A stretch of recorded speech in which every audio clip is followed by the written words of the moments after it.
Previously on Law and Disorders. The search for Samantha Burke led Agent Smiley deeper into the ruins of his past. At his mother's apartment, he found a woman trapped between grief and denial, surrounded by reminders of a daughter who vanished 14 years ago. He left with little more than an old photograph, questions about a blanket with spirals on it that looked familiar, and the growing suspicion that Samantha's disappearance was never as simple as it seemed. At the motel, Ruben Steinmetz and Eddie Walenski continued searching for answers, uncovering little more than dead ends and mounting frustration. But hundreds of miles away, Agent Baker's problems were considerably more immediate. At a remote rest stop, police surrounded him as the Moon Children from Yosemite revealed powers that defied explanation. Patrol cars folded like soda cans, officers floating in the air just to come crashing down violently, and Baker was shot in the middle of all the chaos. Somehow, that wasn't even the strangest thing that happened that day. The IAPA appeared, and Santorini somehow was there with the amulet. Securing the children in the car, Santorini then rushed to Baker, giving him the amulet and telling him, "Do what you do best and get us out of here." Commanding the IAPA, Baker said, "I hope you're hungry," and told it to clear the scene of everyone, including the civilians in the rest stop. Back in Michigan, Smiley reunited with Walenski and Steinmetz following a trail of memories to his childhood home. The property had changed hands, but the old treehouse still stood. While Smiley climbed up in search of clues, Steinmetz and Walenski were forced into a tactical retreat by an aggressively territorial dog. Inside the treehouse, Smiley discovered a broken lantern and a black spiral burned into the wood of a table, an eerie symbol tied to the night Samantha vanished. As memories resurfaced, reality seemed to twist around him. Deer gathered in impossible patterns, familiar places felt wrong. Then things got worse. A woman stormed out of the back house to investigate the commotion, only to discover Agent Eddie Walenski squatting in her backyard and making what can only be described as a hostile first impression. Wow. You like that? Yeah. While Smiley contemplated the mysteries of the universe, Walenski was suddenly forced to explain a far more immediate mystery: why a federal agent was defecating behind a stranger's house. Some mysteries refuse to stay buried, others are buried for entirely different reasons, and tonight, the search for Samantha Burke continues.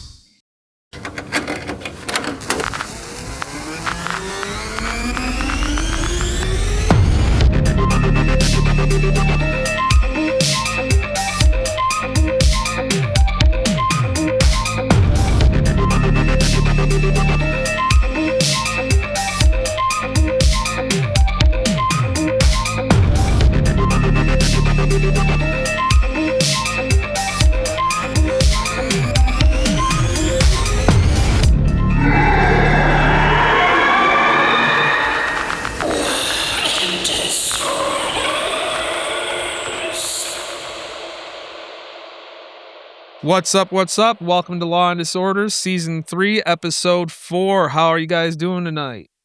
Great. Excellent. Yeah, doing well. I'm looking forward. I think we're getting gonna get into some real meat here. I think it's just been, I feel like last episode was kind of teasers for what's to come. I agree. Yeah. Very true.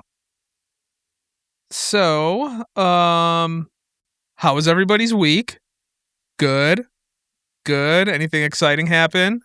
No. I am kid-free for 2 whole weeks. I love my daughter more than life itself. I would do absolutely anything for her, but do you know how fucking quiet it is in this house right now?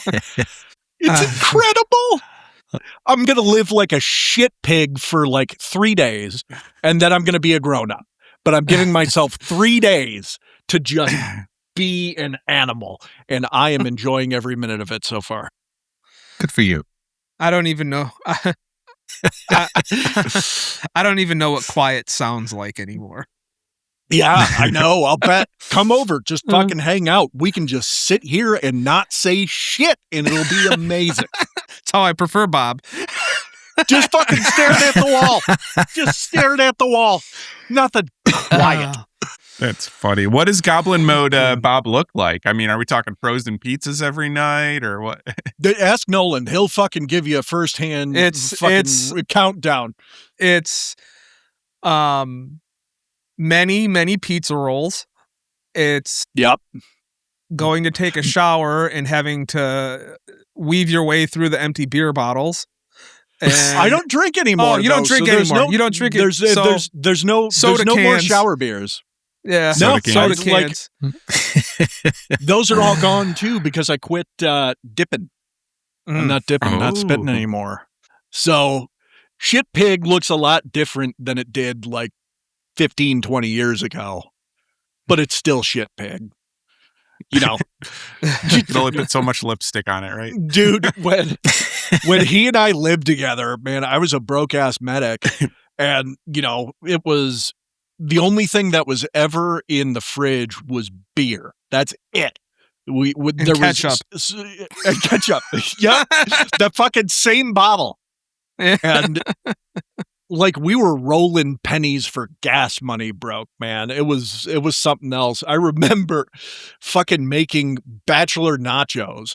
We would go up to the 7-Eleven on the corner and fucking get a $2 bag of nachos, a 99-cent can of Hormel chili, and then if there was cheese, fucking cool. If not, we just rolled with it, and that was like dinner for 3 days. Yeah. Remember when we fixed the dryer? Remember when we fixed the dryer and we felt like men?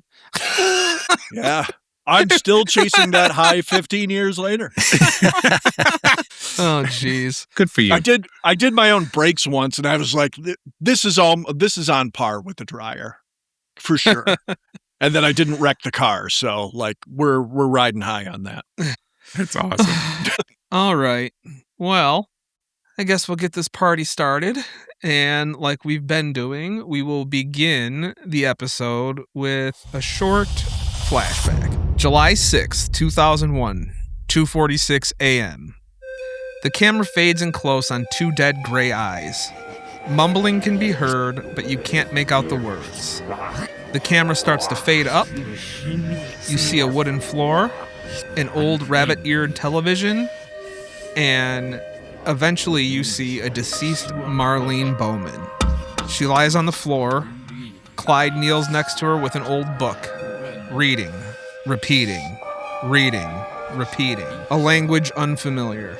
Marlene is lying in a circle drawn on the floor with what looks like table salt. Inside the circle, from what you can tell, is a triangle. At the 3 points of the triangle lie various dead animals.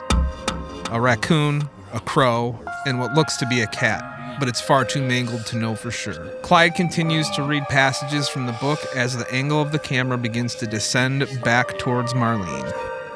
The lights start to flicker, the cabinet doors begin to shake, the camera continues to lower until it's locked on Marlene's dead gray eyes. When they suddenly shut, the lights go out, the cabinet stops shaking, silence, darkness.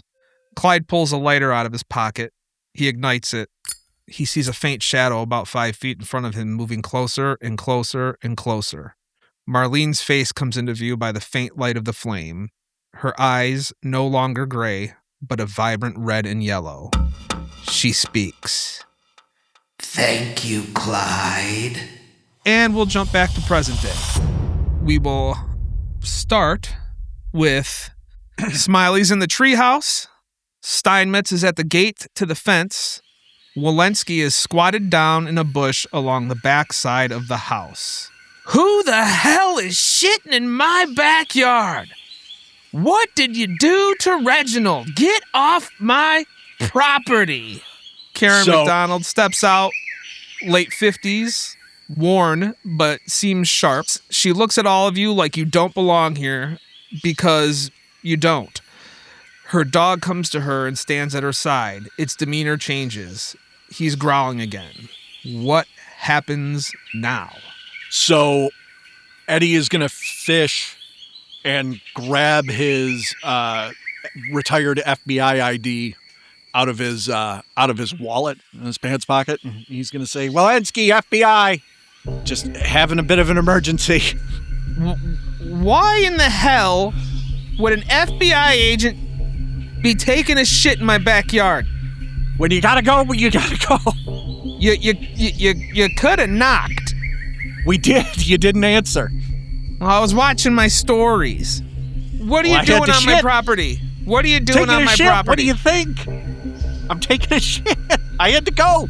Okay. Smiley, seeing that Walenski is actively talking, his focus is still 100% on his sister's case, and so he's still kind of looking around the treehouse. You can come back to that later if you need. All right. What's Steinmetz isn't too far away. Yeah, I'm gonna make my way casually. Maybe Steinmetz is not eager to join this confrontation, but thinking that Walenski could use some backup. Something we haven't talked about too much. Do I have credentials? I mean, I feel because I haven't totally parted ways with the program. I mean, you're still active FBI, right? My day job is I'm working in like software accounting, or accounting software. I guess a better way to put it. But with the program, that's the thing. My situation is a little different, right? I'm involved with the program. I thought that might afford me some. To tell you the truth, would Walenski even have FBI credentials? Retired. He's been retired. They let him keep his badge, but it's got retired.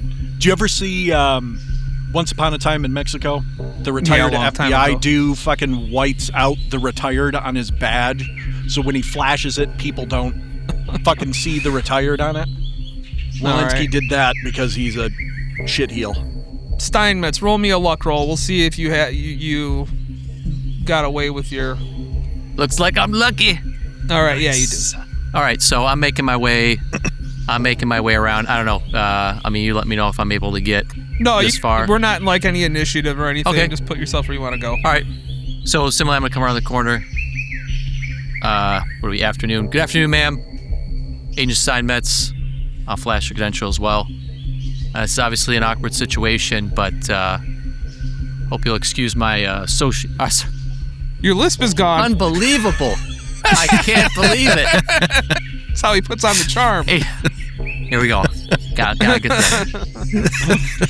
Afternoon, ma'am. Agent Steinmetz here. Apologies, my associate. It's certainly an unfortunate situation, but I hope we can look past this and move forward. Listen, she goes. Listen, Mushmouth. What?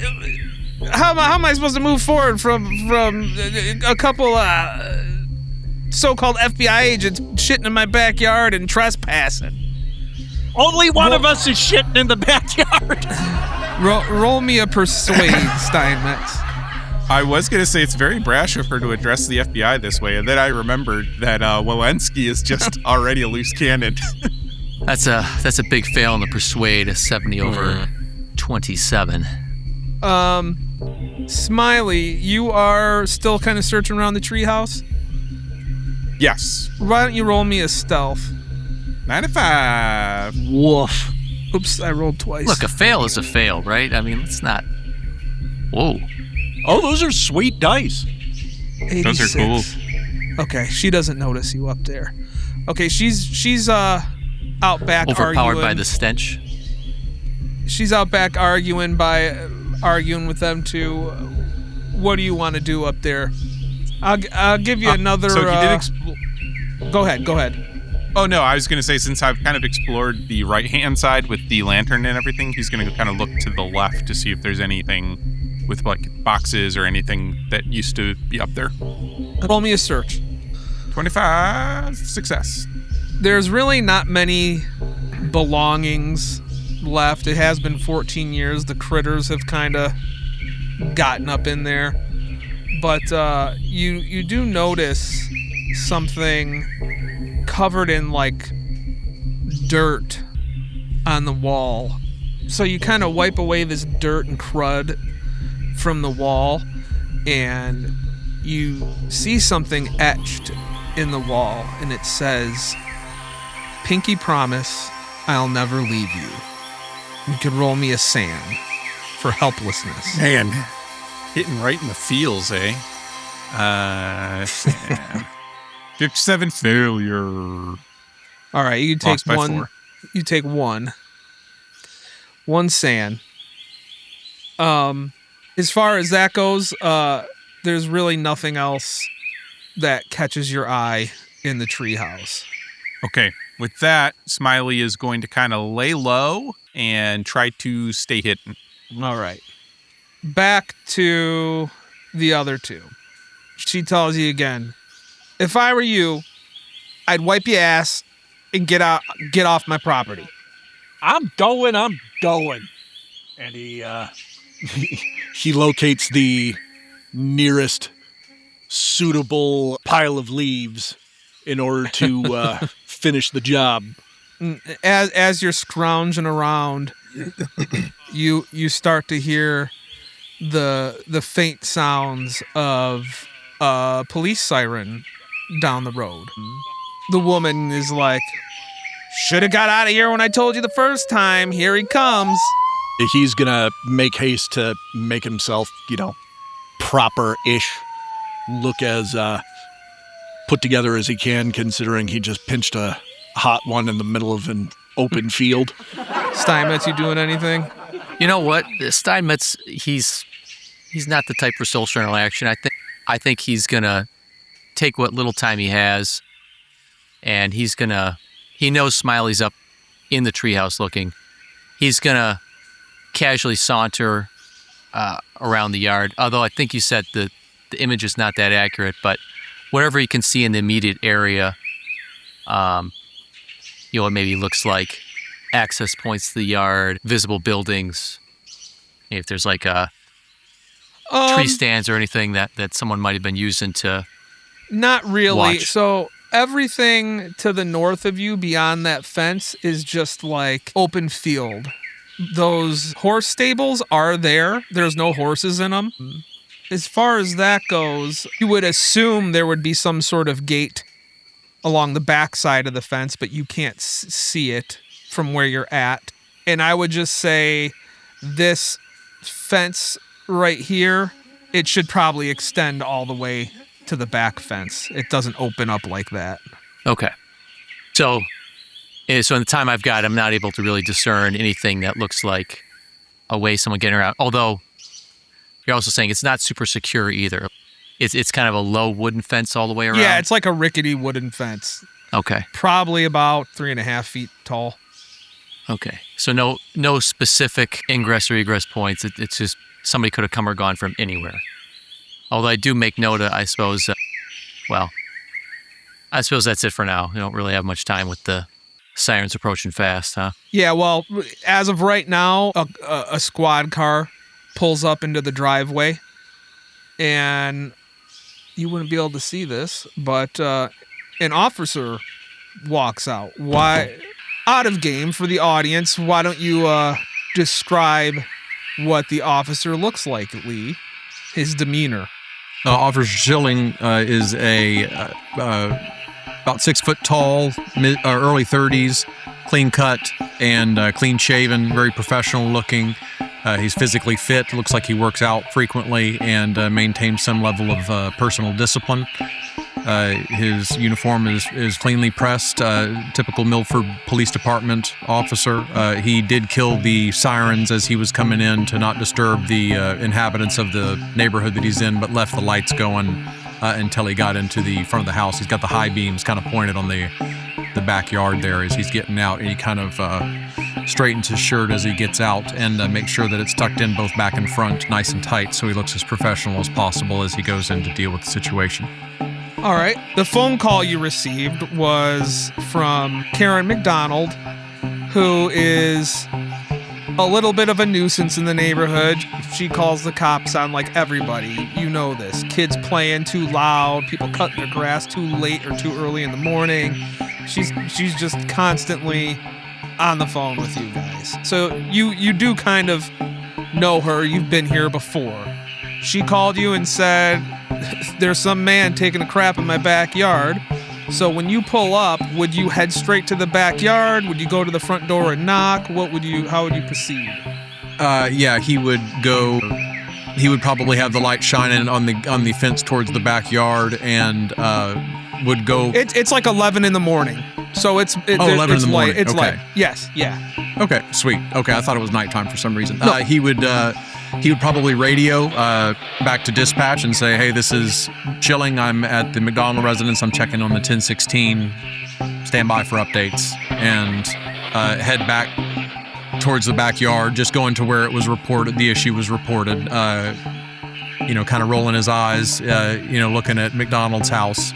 All right. Can you see your character on the map? Oh, I sure can. Just move him to where you want. Okay. Yeah, he would come if that's the route through the apparent route to the backyard. He would probably park his vehicle. Is that Miss McDonald's vehicle or the teen's vehicle? Yes, that's her vehicle. Her vehicle. Okay. Yeah. That's fine. Then he would just basically go in and try to assess the situation, not gun drawn or anything like that. He doesn't want to escalate the situation. Based off the call, he doesn't know probably if she is just making things up or if it's a vagrant. It would be his assumption. All right. Well, you start walking around the side of the house, and you notice kind of a scrawny African-American man, Steinmetz. You don't know that. Schilling doesn't know that, though. And as you keep proceeding, you see the other man, Karen's dog, and Karen. Bob and Steinmetz and Walenski, what is he seeing right now as he turns that corner? Me, I am currently still kind of bitching back and forth at her, telling her fine, sorry, we're leaving, Jesus Christ. Fucking had an emergency. We're going. And I'm just gonna okay, go. I'm gonna have you guys kind of play this out. All right. Okay. Yeah, Steinmetz was a little bit distracted. He's surveying the scene. Unclear if he actually noticed Officer Schilling walking up, although I think in this case he knew he was coming, so he was checking for him to arrive. Yeah, so Schilling is definitely not trying to hide his presence or sneak up or anything. Yeah, Eddie is super loud and animated. I'm fine. We're fucking leaving. Chill out, lady. Sorry. And he kind of does an about face, and he starts doing the crab walk back to the car because it was a bit of a crepas situation, you know. too many shitty gas station coffees, and he sees, as he turns around, he's like, "Oh, hey, morning, officer. I suppose you're here because you got a call about a man taking a shit in a field." And Schilling would say, "Good morning, gentlemen." And then he'd say, "Good morning, Miss McDonald," and just kind of wave to her. She's like, took you long enough. I'll take care of it from here. And he would address the guys. "Gentlemen, you want to tell me what you were doing out here today?" "Listen, we're with the feds." And he flashes his badge real quick. It's Walenski, I'm FBI. Roll me an alertness lead -20. Okay. Oh, it doesn't look like it went. I'll try again. -20 would not have been a success. I got a 46 under 60. Okay. You don't notice anything weird about the badge. Okay. But real quick, roll me one more alertness. Just not a minus. Okay. Success, 53 under 60. Okay, I'm going to pocket that for a minute. Go ahead, you two. Out here, just as part of a routine investigation, and unfortunately, I had suffered the call of nature, and it was a now or never type situation. You ever been caught short when you're on the road and there's nowhere else to go? I saw it was an isolated area. I tried to be as discreet as I could, and the dog started barking, and she saw me. I finished up and tried to move out as quick as I could, but she started engaging me with an argument, just trying to leave, incredibly embarrassed by the situation, just trying to move on with my life so we can get doing what we need to do. I suppose Steinmetz to introduce himself. Good morning, Steinmetz here. Yeah, I'm awfully sorry about my associate. But to the business at hand, it's a bit of a cold case. You may be familiar with the young girl who disappeared some 14 years ago. Some new evidence has come to light, and we really want to just take a quick look around. But of course, I can see how this may have complicated that situation. Officer Schilling would have no idea about this. You're fairly Right, new to the. Yeah. He would, even if he didn't know, the mention of a cold case would definitely pique his interest, as well as potentially working with the feds. Side note, unbeknownst to the team, he has aspirations to make detective one day as well. So I'm not sure if I need to make a law roll or what it would be, but I'm not exactly sure. He's very by the book, so he would want to know. Like, I don't think a flash of the badge would probably be enough to necessarily. He wouldn't be like trying to validate their existence as FBI agents or feds, but he would, if there was anything that he needed to do for the Milford Police Department as far as jurisdiction or anything, and I apologize, I'm not sure what would be necessary, if anything, there. But he would... Probably law or bureaucracy, one of the two. Yeah, roll me a law. 62 with a failure. Okay. Yeah, you take it as these guys are FBI agents, they're above you, and you're a stellar officer who obeys the order of command, and you saw the badge, so you... Yeah. Also, with that alertness, you hear something moving up in the treehouse. Yeah, and what you hear moving is Smiley, knowing that the officer came up, did stand up, and actually, before he exits the treehouse, does put his pinky up to where it was etched, and very, very silently says, "If you didn't leave, sister, where are you?" And just kind of puts his pinky there, and then he walks towards the ladder of the treehouse. Your hand falls off. I'm just kidding. Smiley doesn't smile anymore. Okay. So you start heading down, or are you just at the entrance of the treehouse? As he hits the entrance, he says, "And I, officer," and he starts kind of making his presence known. He doesn't want to get shot or anything out of the blue. "I'm the brother of the disappearing sister and accompanying these gentlemen looking for more information." And he starts making his way down the ladder. As you're heading down, Karen McDonald kind of looks at you funny, and she goes, "Do I know you?" "I believe you do, Miss McDonald. I'm Derek Smiley. We actually used to have this house. My family lived here." No, that's not it. Oh, you mean from the news? You're the handsome boy who does the weather. That's me. Weatherman Smiley on the case. And he does his little thing that he does on the show. She's like, "I can't believe I have a local celebrity in my backyard. Is this your friend who is defecating in my backyard?" "Well, friend would be a bit of a bold statement. An acquaintance of mine at the FBI. Oh, okay. Officer Schilling, I don't have any problems with that one over there, just to let you know. Thank you for your input, input, Miss coffee? McDonald. You want a cup of coffee or something? She's saying that to Smiley. I would love a cup of coffee, Miss McDonald, if you wouldn't mind." Yeah, follow me inside. Do you need me anymore, Officer Schilling? If you No, do, ma'am. I'll just be inside. Have a good day, Miss McDonald. Throw the book at him. And So you Schilling would roll his eyes at that to the other officers and just say, "I appreciate what you guys are doing. If you need any help with your investigation, if there's anything the Milford Police Department can do to assist you in your investigation, please let me know. But I'll give you a pass on this since you apologize to the lady, and seems like y'all are wrapping your things up here." I just want to let you guys know that Smiley, you also heard him saying that as you were walking in. So go ahead, Bob. Noted. Do you think you could help us take a look at some of these old case files? We only had what was publicly available, what we had turned up, but we don't have anything beyond that. What your detectives had, we only had the initial reports from the town. Yeah, I can look through what we have on file for sure. Okay. See if it matches. Eddie gives him his card and says, if you find anything, if you're able to find it, give me a call. We'll meet up somewhere, have a cup of coffee or a beer or something, and we can talk it out. Sounds good. Will do.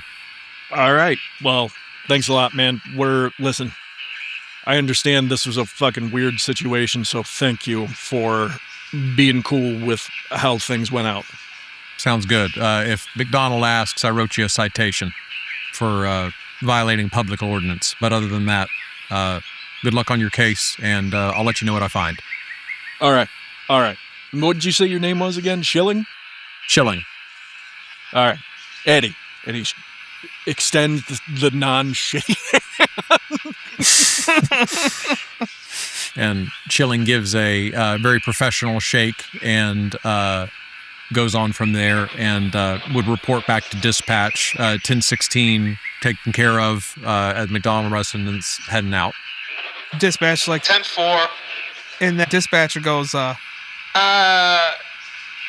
Officer Schilling, the chief wants you to switch over to Channel 3. Okay. Switches over to Channel 3. Probably walking back to his car at this point, I would think. and you just hear, Schilling, what the hell is taking you so long? You were supposed to be back here with my coffee about 20 minutes ago. I was responding to a public distress call, public disturbance. Chief, I'll grab your coffee for you and be heading that way. Make it quick, I'm getting drowsy. So, was this over the squawk, or was he in the cruiser? Like, did we overhear this? This was as he's walking back to the cruiser. If you want to roll me an alertness, I'll let you know if you heard it. You did. Or Steinmetz did. So did Eddie. Boom. Oh, you heard it clear as day. Clear as day. So he's going to catch up and he's going to go, hey, we heard that. Your chief sounds like a real cock. You hang with us and maybe we can put in a word with you or for you with our bosses. Maybe get you get you a little more leeway here at the department. Get him, we can lean on him and make him stop being such a huge dick. Tempting offer. Yeah, I'd love to, again, be any help that I can. Beats the hell out of getting an asshole coffee. Yeah, fuck that guy. All right. Take it easy, man. We'll hope to hear from you soon. Sounds good. And we're going to I'm going to get into the car in the driver's seat and fire it up. All right, what's Steinmetz doing? Yeah, I think he wants to take, his curiosity. He's looking for little details. I wouldn't say obsessed is too strong a word, but he's going to be disappointed if he doesn't catch some kind of clue. I think his attention is drawn, if I can just go ahead and move, his attention is drawn towards the stables. And yeah, knowing it's been 14 years, but still just desperate for finding some kind of clue. Looking for signs of somewhere somebody might have staked out the place. If I may ask, how long is he kind of doing this for?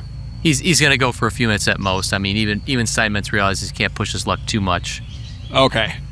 All right, I'm gonna say if you're kind of just doing a quick once over, you can roll me a search minus 20.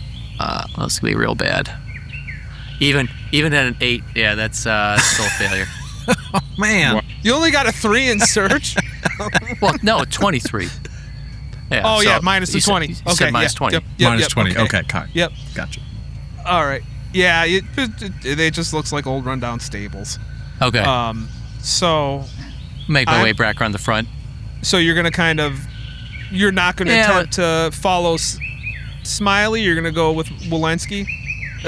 Eventually meet up with him? Yeah, I mean, I'm not... Smiley got invited, not me. I still, maybe I'll take some time. Maybe I feel like the front of the house is a little more safe.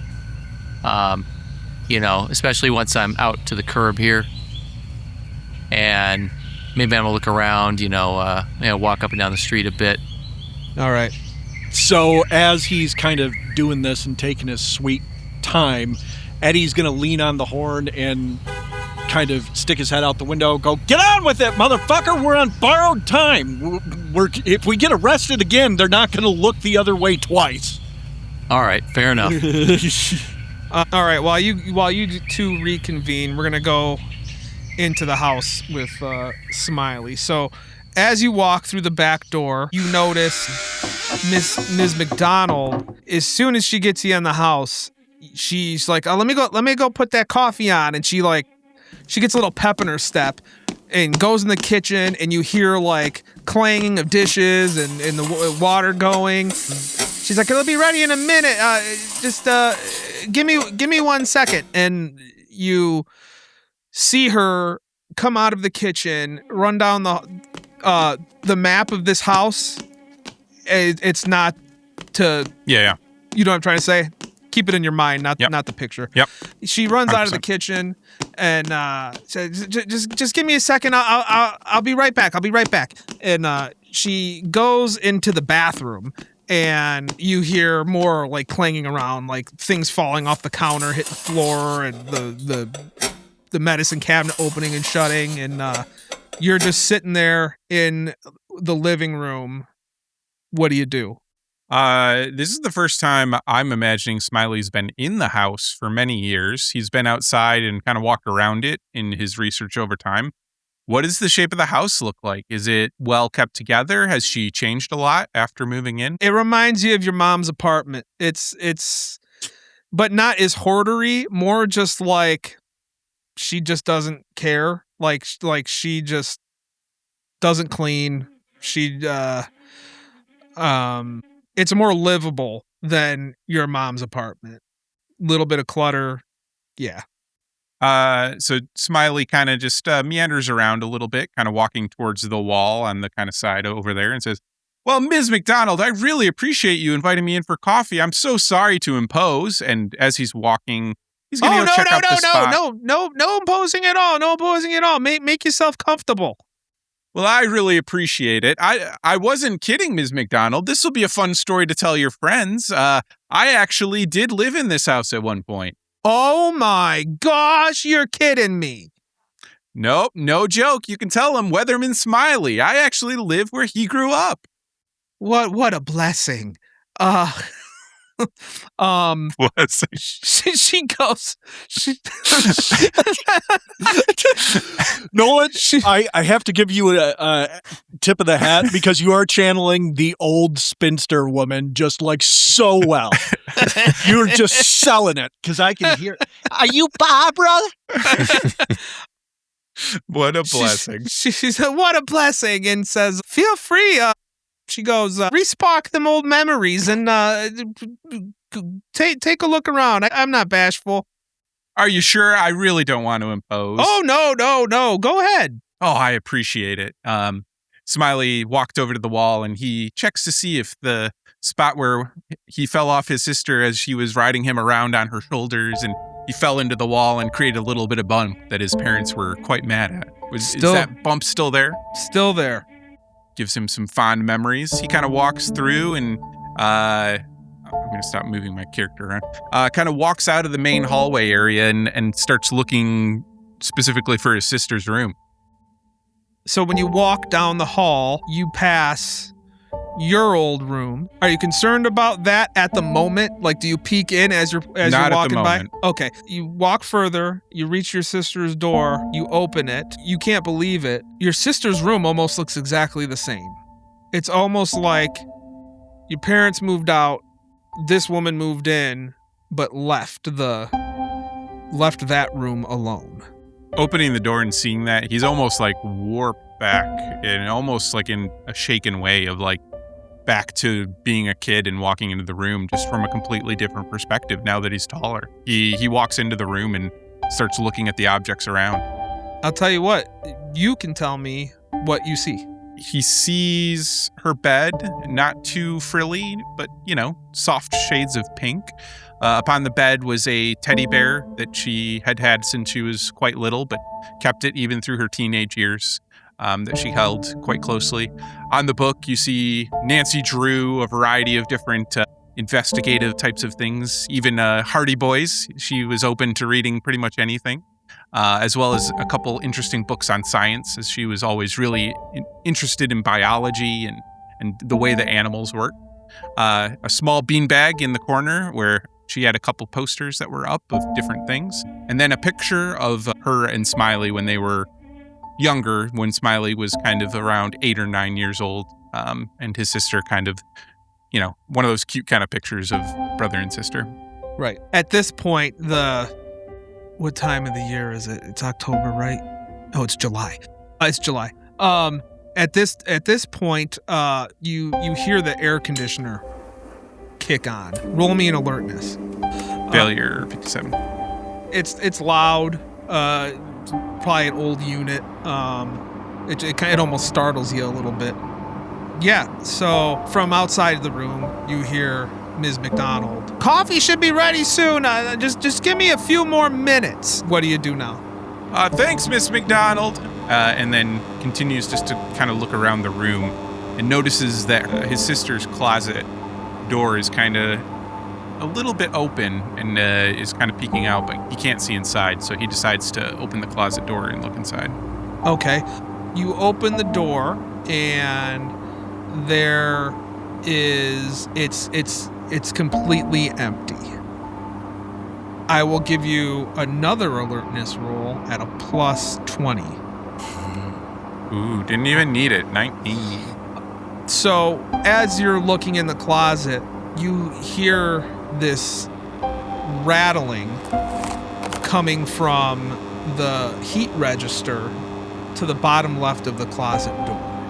Is this like a, I don't know, like a one that you would think, oh, there's nothing to it? Or is it like a bit jarring would it be a typical one, I guess?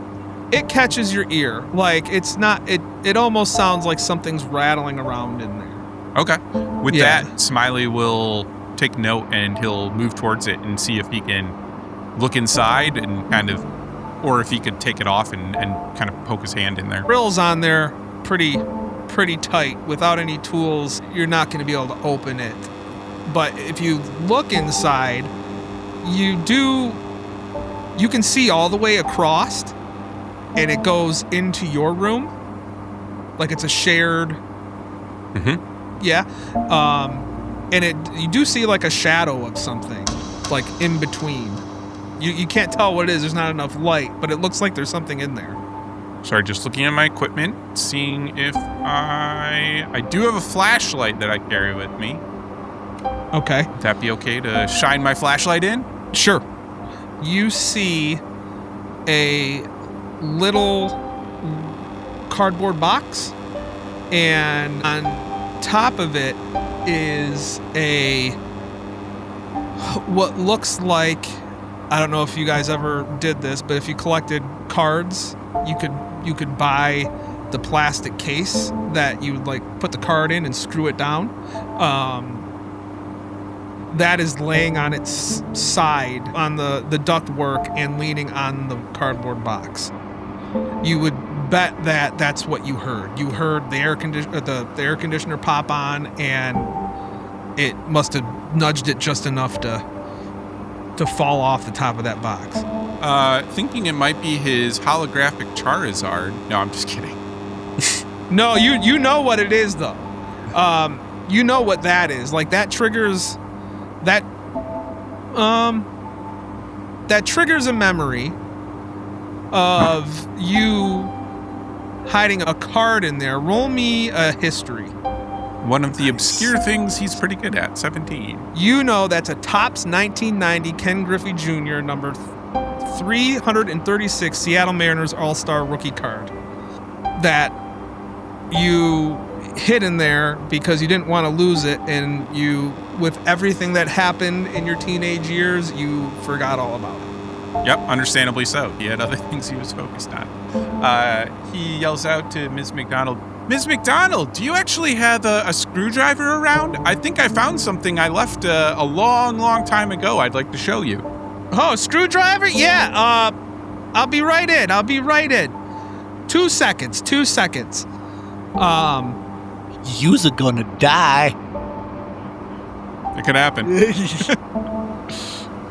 So you hear her leave the bathroom, scurry into the kitchen. The fridge opens. You hear the pouring of something, and you hear footsteps coming back over towards Samantha's room. And all of a sudden, in the doorway is Karen McDonald. She is now in like her bedroom attire, and she's got makeup, too much makeup, all over her face. And she looks at you and she goes, she holds up this glass with what looks like orange juice, and she's like, "I got you a screwdriver." Oh boy, Ms. McDonald, how kind of you. I actually, it's a work day. I'm not planning to drink before 5 today, but it's so kind of you to offer. Did you mean what do you need a screwdriver for? This vent. It's actually behind this vent. Oh, is it something? Like a Phillips screwdriver. Is something wrong with my air conditioning? Something's clunking in there. I just wanted to take a look. All right, she's give me a second. She goes in the kitchen, you hear her open a drawer, pull something out. You hear the coffee pot, her doing something with the coffee pot. She comes back. She's got a screwdriver in hand and a cup of coffee. She's like hands you the cup of coffee, and he's like, "Here's your screwdriver." As she hands it to you, she kind of walks behind you and gets to the other side of you and drags her hand along your back. I'm curious. You mind if I stay and see what's in there with you? No, but of course it's your house. In any other situation, Smiley would have found an excuse to talk his way out, but he is singularly focused on what's going on here. So he's going to bend down and give a little tiny bit of a show just to make sure that not, to like play it up or anything, but like enough to like make her satisfied. No, yeah, but I'm going to have you, there's no performance. So I'm going to have you roll a persuade for me real quick, just to see something. Okay. 32. You succeeded. You were taunting her a little, but not enough for her to very subtle, like enough that she's not gonna like keep groping me. Yes. Right. Okay. Yeah. So you continue to remove the grill off the air conditioner, and you do so. You reach in. What are you grabbing first, or are you just kind of just grabbing? Just grabbing. Okay. We'll say with one swoop of your hand, you're able to pull out the cardboard box, which has got this baseball card in there. Roll me an intelligence times 5. 56, success. You're not sure, but you're pretty sure that this card is worth a chunk of change, like by now. And then you take the cardboard box, and inside it is a small object wrapped in old cloth. It's a silver circle with a green spiral etched on the face of it. Looks like this.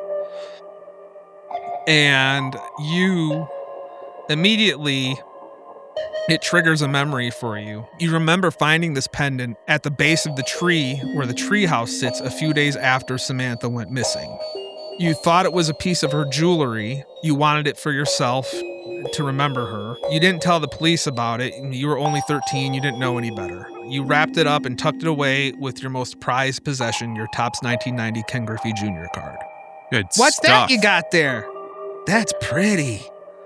Oh, this baseball card? No, I don't care about the baseball card. That necklace it's beautiful. Yes, no, I'm glad you let me grab it out. It's actually very, very precious to me. I have a dear sister, and this is one of the things I get to remember her by. Oh, was your sister the one that went missing all that time ago from here? Yes, tragically, she just disappeared. Oh my It god. was so sad. Oh my gosh, I feel so bad for you. Oh, well, what now? Ms. McDonald, I know that this is your house. This means so much to me. Do you mind if I take this with me? You know what? I will take a quick picture with you, and I'd be happy to sign. Roll me a persuade. Shh, there it is. 14. 14. Well, you find it. This is my house, and I'm sorry, but like anything in it's mine. It doesn't matter if you left it here or not. But a picture with the Derek Smiley sure sounds tempting. What about? Will you take the picture of you giving me a little peck on the cheek? If it was anyone else, Ms. McDonald, I would probably have to refuse. I know my girlfriend's gonna kill me, but hey, this means a lot to me, so I'd be willing to. She leans in, puts her cheek up next to you, and grabs her cell phone, and she's holding it up, and she's like, okay, on the count of 3, 1, 2, 3. And as you go to kiss her on the cheek, she turns her head and plants one right on you. And Smiley rolls to dodge. No, I'm just kidding. I did that for humor. You fail. Okay. You start to feel tongue. Oh! She tastes like an old ashtray. Just cigarette butts and stale beer. Is that a sanity roll for helplessness? No, but it is a sanity roll. It is a sanity roll for the pendant. Oh, good call. Yep. Just over, barely again. 50. Okay. What's the, is this helplessness? This would be, yes, helplessness again. So you should have 2 check marks after this. I'm up to 3 then. You already had 2? I had 1 from last time. Oh, this gotcha. will be 2. One this for will be both 2. of this. Yes. Yep. Perfect. Let's see.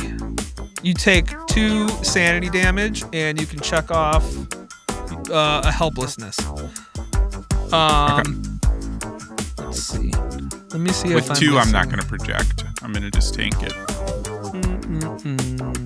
Okay, she goes, you just made my day. Is there anything?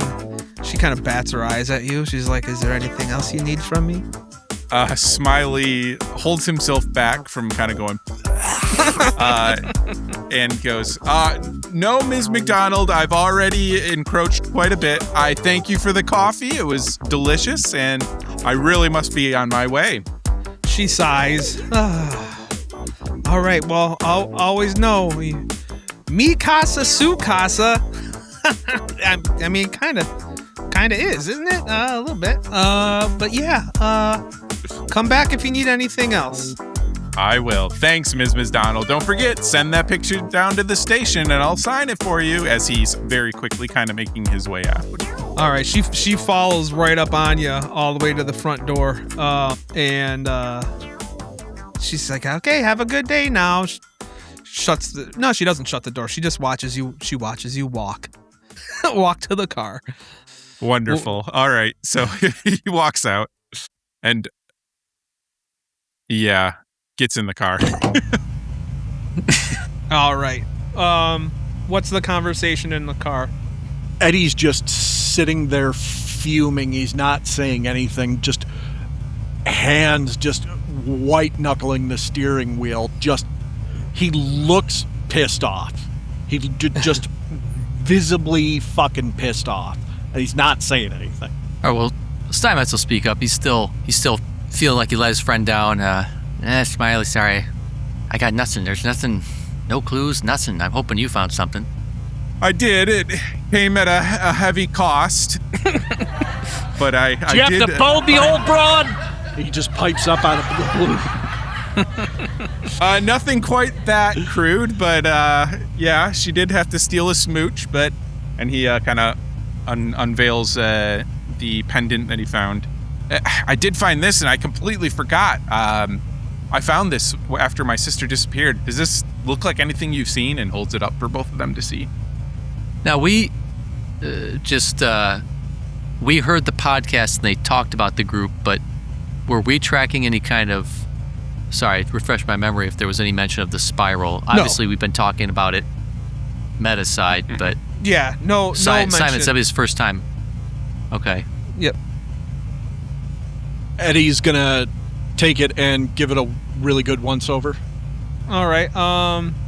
Roll me a search. Both of us?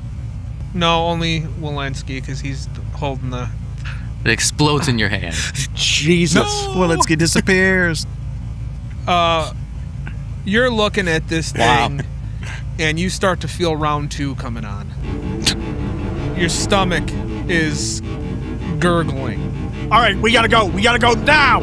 And he slams it into reverse and just peels it out of the driveway as fast as he can. And he's looking for the nearest Shell station, driving like a bat out of hell.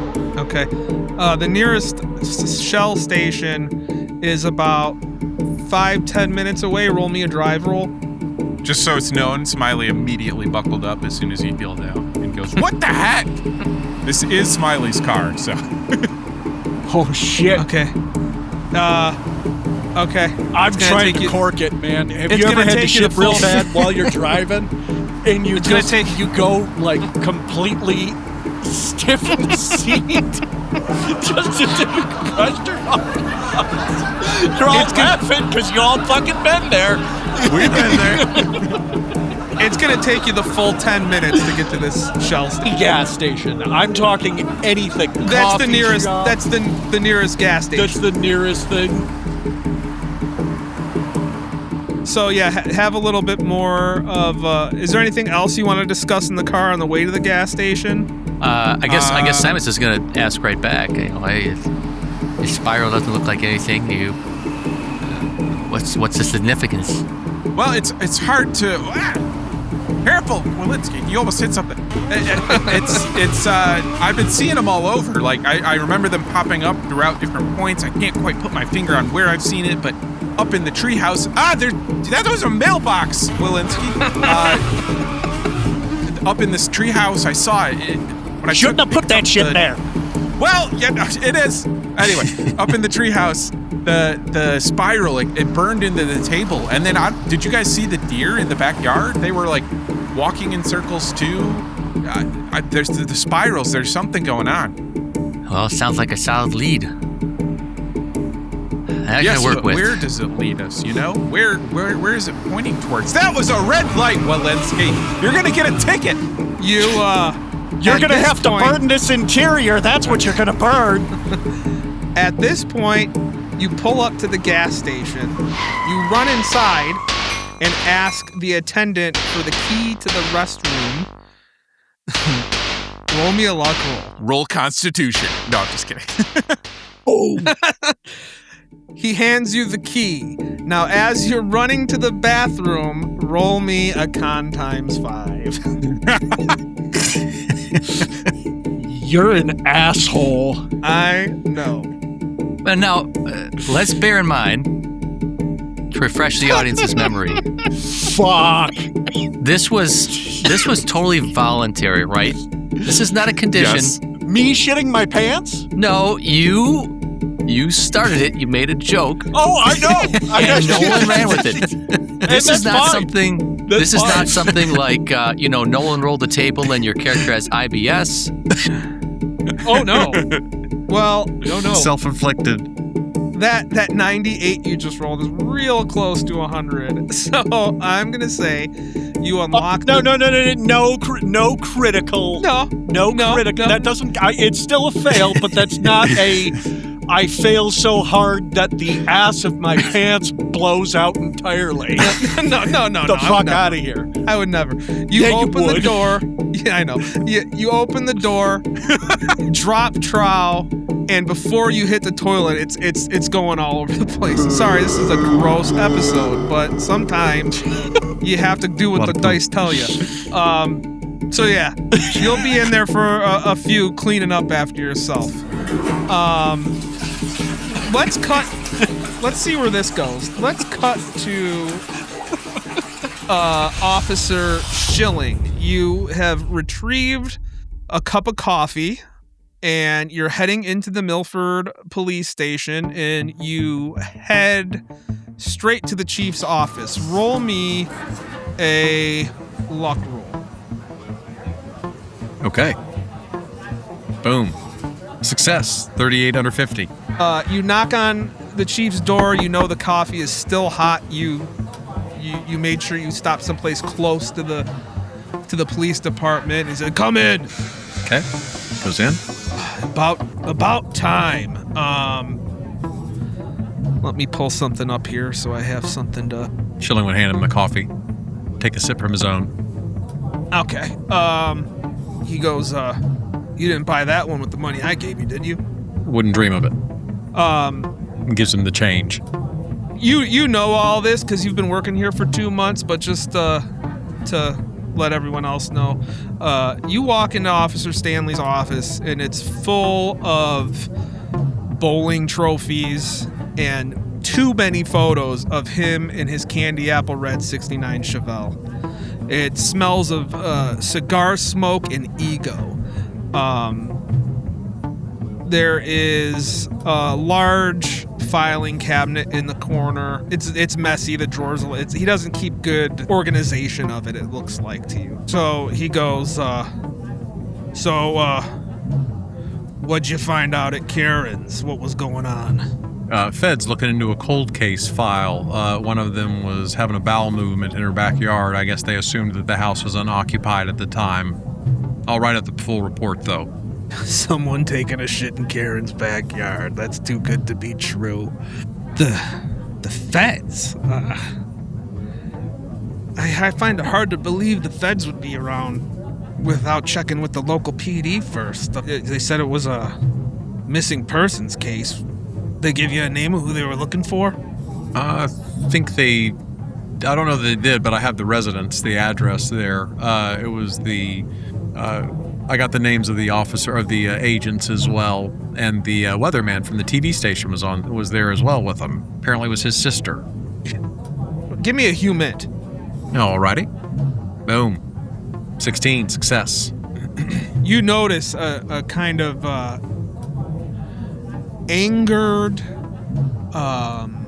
annoyed, and a little bit of shock come across his face. He goes, "The weatherman? Derek Burke? He's in town? I want you to do something for me, Schilling. I need you to bring him in for some questioning. Fed or not. He's no Fed. Go bring him to me." Under what pretense? Hold on 1 second. It's like 2:30 in the afternoon. When would Schilling's shift have started, and when is it supposed to end? I would assume they work probably 12-hour shifts, like 5:30 to 5:30 or something along those lines. That's just a stab in the dark, though. Okay, that's fine. So, Derek Burke, when his sister went missing, he kind of went off the deep end and started causing trouble for me here in town. He hasn't been here in years. Him coming back here has to... More trouble is afoot. I just want to see exactly why he's back in Milford. You can roll me another humint. Okay. Yeah, and he would also be wondering if this is like a legal thing. You know what I mean? Like without having an actual... I don't know that a police chief can actually just say, like, I have, a weird feeling versus, actually having probable cause to put somebody in a squad car. Think Boss Hogg. He's just doing whatever he wants. He's running this town kind of like a petty tyrant. Right. I guess my question was if Schilling would know if that was a legally justified thing, or is he asking him to do something because he is exerting his or corrupt? So how would Schilling word that to Chief Stanley? Like, Are you vocalizing that to him, like questioning him about it? Or he asked under what pretense, with me as a player, not knowing like how that would work from a legal standpoint, but basically trying to suss out if like this is the chief is making a personal request versus this is law enforcement. He looks at you and he's like, "Listen, you've been here a couple months now. I know you're trying to climb the ranks. I'm just asking you to get him to me. If you feel like arresting him and bringing him in, putting him in the back of a car, putting cuffs on him, if you feel like that's a little too overboard, just go and ask him. Just find him and say, I mentioned you to the chief and he'd like to speak to you. You don't have to officially bring him in, but just get him here. Get him here." Will do, Chief. He goes, "Shut the door behind you. Next time, more cream in my coffee." And, Roger Wilco, Schilling says as he closes the door behind him. And he just says, "What an asshole," as he's walking away quietly under his breath. All right. Anything you want to do, Schilling? Anything specific? Or are you just leaving to go and track down? First he went over to his personal computer and try to pull up any files on the case himself, anything that is either public or hard copy filed, to see if he can actually locate the files that the feds, who he still perceives as feds, requested. He would also be looking to see if there was any record of Derek Burke having any reports or if there was anything officially filed on him to corroborate what the police chief just told him that he was making trouble. If he made trouble, then there should be a paper trail specifically with whatever trouble that was, to see what kind of information that he had to, if nothing else, aid the situation, his conversation with them. Roll me a computer science. What do you have in computer science? It's only a 20. Okay, I'll give you a plus 20 because you're still pretty new here, but it is like the police files. You have access to them, so. Would it be maybe bureaucracy to get access to the right files, or like the non if that'll be better stuff? if that'll be better for you, what do you have in bureaucracy? It's a 60, and we'll say that he actually asks like if they have a file clerk as well, or if there's somebody that keeps record, that assists with police officers pulling records. He would go to that part of the station and ask for their help to pull up anything that they could on both Derek Burke and the cold case file, or let him know that he's looking for everything that he can find, and if they can please point him in the right direction on how to aid him in his search. I assume they have a file librarian or something like that. Yeah.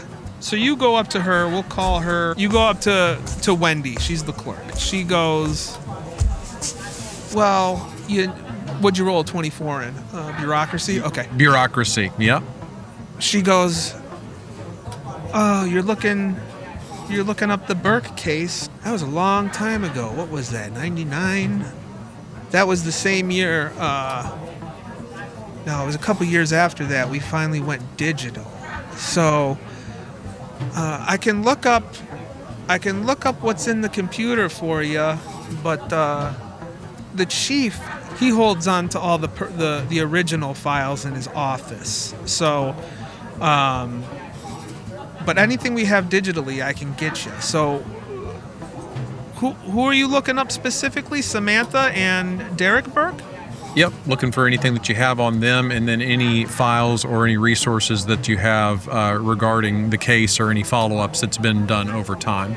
Okay. On Samantha, you find that she pulls up some files that say, you read that Samantha Burke went missing November 8th, 1999.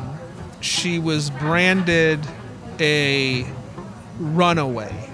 After a few days of searching, and a few weeks later, she was declared deceased after a guy fishing found a bloody dress that belonged to her out in Lower Mill Pond. The authorities ruled it as an animal attack, though her body was never found. As for Derek, The only thing you can really find on him is he got in trouble about 6 months after Samantha was declared deceased. Derek Burke was caught trespassing at the Milford Memorial Cemetery. It looked like he was digging through a mausoleum. That's what the groundskeeper said. Derek Burke was given community service. He had to clean up the Fortin estate for a summer to avoid getting any breaking and entering charges. That's what you find. Okay, and sorry, one more time. Where was the dress found? Lower Mill Pond. I gotta go pee real quick. I'm starting to do the pee dance. Yeah, you think he would have had more sympathy for you, Bob? That's right. Fuck him. No kidding. Yeah, I mean, it's just akin to Walenski. He just the other one. He'll get his. He'll get his. His comeuppance. It's all fun and games until somebody shits their pants. Well, I technically already he like the didn't. shilling guy. The shilling guy's smart, you know? He's catching on to things right away. This sounds like it's a great opportunity, excuse to get us into the police station. Smiley sounds- can see sweet about talk him that. while we snoop around. It sounds see like a about that. good opportunity to blackmail the son of a bitch. Realistically, if he's parading around like that, he's got to have dirt, right? Yeah. Yeah, Steinmetz has he's got a lot of skill in accounting, you know. Like I say, follow the money. Follow the money. You follow the drugs, you get drug dealers. You follow the money, you never know where you're going to end up. Looks like Nolan succeeded his constitution roll. Yeah. One last thing that Schilling would put together is that it said that Derek was forced to do community service at the Fortin residence. Lindsay Fortin, the woman who lives there, you've been putting 2 and 2 together for a while that you think the chief might be having an affair with her. Just side information that you would know. Okay. And that was the same place that Smiley had to clean? Is that Yeah, correct? the grounds. The same Yeah. house? Mow the lawn, pick up the trash. Wear that stupid thing you gotta wear when you're doing community service. Yeah. I'm a dumbass. I broke into a mausoleum. I'm a Yeah. punk. So, yeah, you get that information, and what do you do now? Given all that, if that's the extent of his resources that he would, normally be able to go through his normal chain of command, then I would assume that he would call Walenski, Agent Walenski, who he knows is Agent Walenski at least, and let him know that he's got what he has available. Okay, let's make that call. You ring up Walenski, and Walenski, you are in mid cleanup. He sees the unknown number, and he picks up. Hello? He sounds kind of panicked. Hey, Agent Walenski, this is Officer Schilling with the Milford Police Department. I was able to get the files that I have access to that you had requested. It just absent-mindedly, like while you're going through your spiel, you hear. Oh, God, where's all that blood coming from? Oh, come. Do you really want me to make you okay? take a hit point? Is everything okay? You need some backup? No backup needed. It's been a rough day. You got some stuff that we were looking for? I was able to pull what files that I could, basically all the electronic files that I was able to access, yes. Oh, awesome. Well, I got a bit of it. I got a bit of a situation going on here. It's okay, but I tell you what. Why don't you meet up?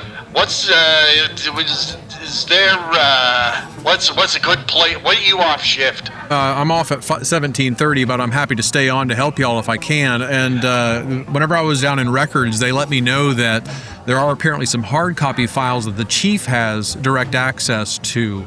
So y'all may want to speak with him as you further your investigation. Where is there a decent place to eat around here? There's a diner, McKenzie's, right down the street from the station. If you prefer, if you guys are hungry, I can meet you there with what I have and we can discuss the case. I'll tell you what, why don't you wait until you're off shift? Meet us there at 18:30. Okay. All right. Look forward to seeing you. Thanks for all your help, and we'll talk more a little bit later this evening. See you there. Thanks. Bye. Hangs up the phone and he keeps cleaning up the crime scene as well as he can. And he calls Steinmetz. Hey, what's happened there? Nah, listen. So I was, the cop called me back. We're supposed to meet him at a diner called Mackenzie's at 18:30. He's apparently got, some of the files we were looking for. And apparently, the chief has some hard copies that may be of a little bit more value, but we'll see what we get once we're there. In the meantime, I need you guys to go back to the motel and bring me back at least a new pair of shorts and at least maybe a couple of socks and a new pair of khakis. It's like a crime scene in here.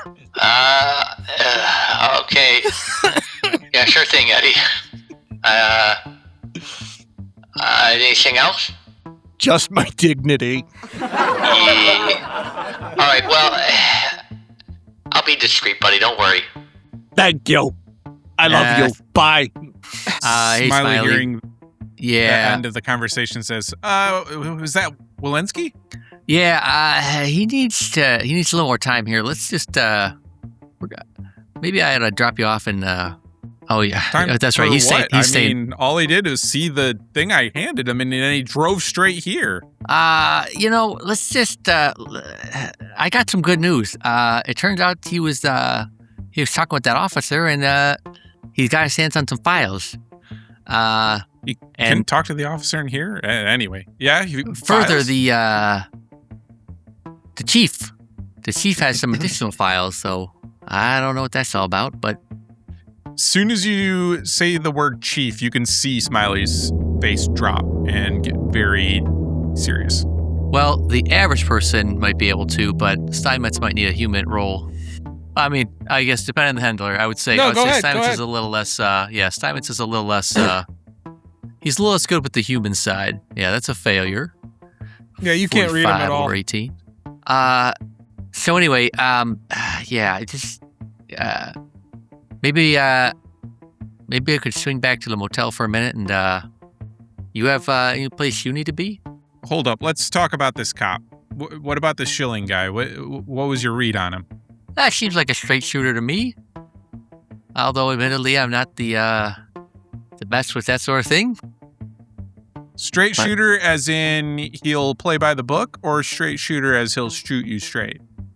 Yeah, so, you obviously know what happened back there at the old homestead, and this guy, he gave the break. So that's he gets a +1 in my book for that. We got to play this, Steinmetz. We got to play this safe because the chief can't be trusted. Well, now you're speaking my language. The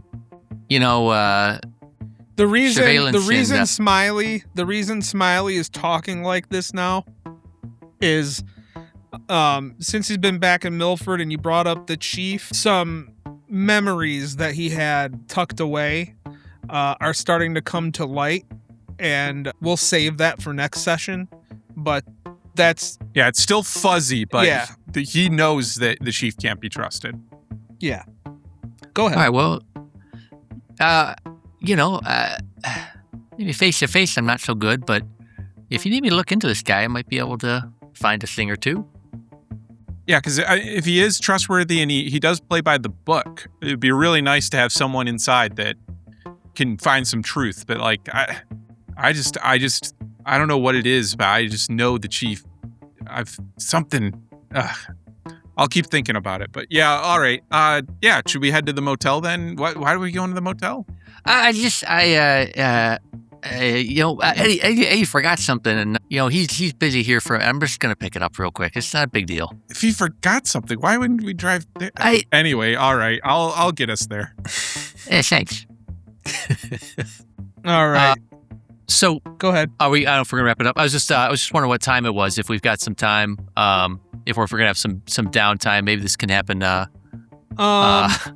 Maybe this can happen kind of off camera. But I think if Steinmetz has some time, he can use whatever resources you have. If he has access to some financial networks or some other things, he can look into both Schilling and the chief to see if maybe they're on the take, or if they're living beyond their means.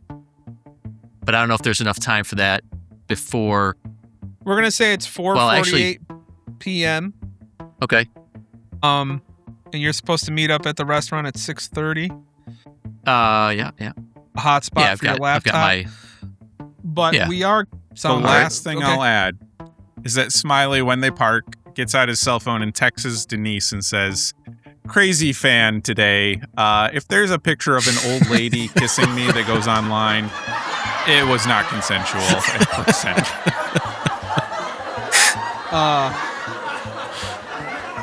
She leaves you on she doesn't even.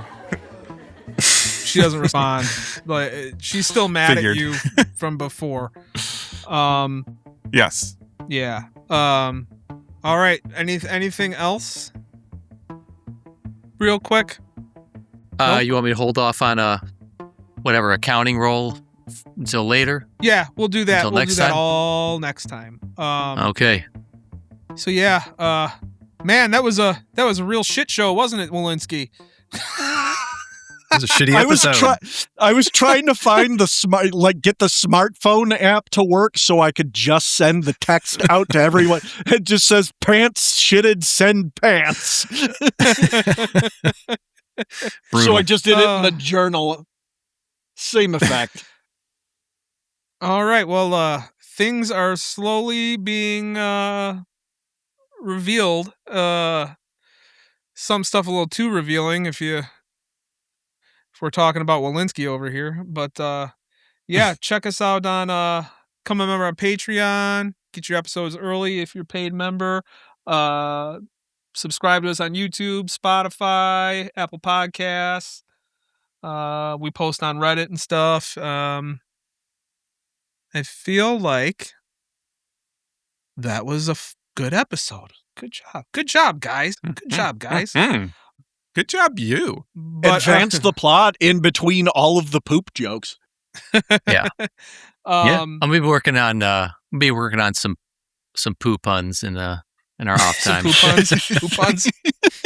I look forward. I'll drop to them in the chat. It's perfect.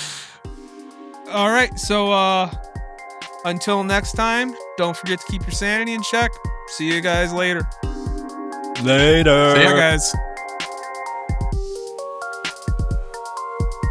Thanks for listening to Law and Disorders. If you want to get your episodes early along with some other cool stuff, become a member on Patreon. Subscribe to our YouTube channel to see our ugly faces in all our glory. If you just want to listen to us be complete idiots, stream us on Spotify and Apple Podcasts. Again, thanks for listening, and don't forget to keep your sanity in check. See ya.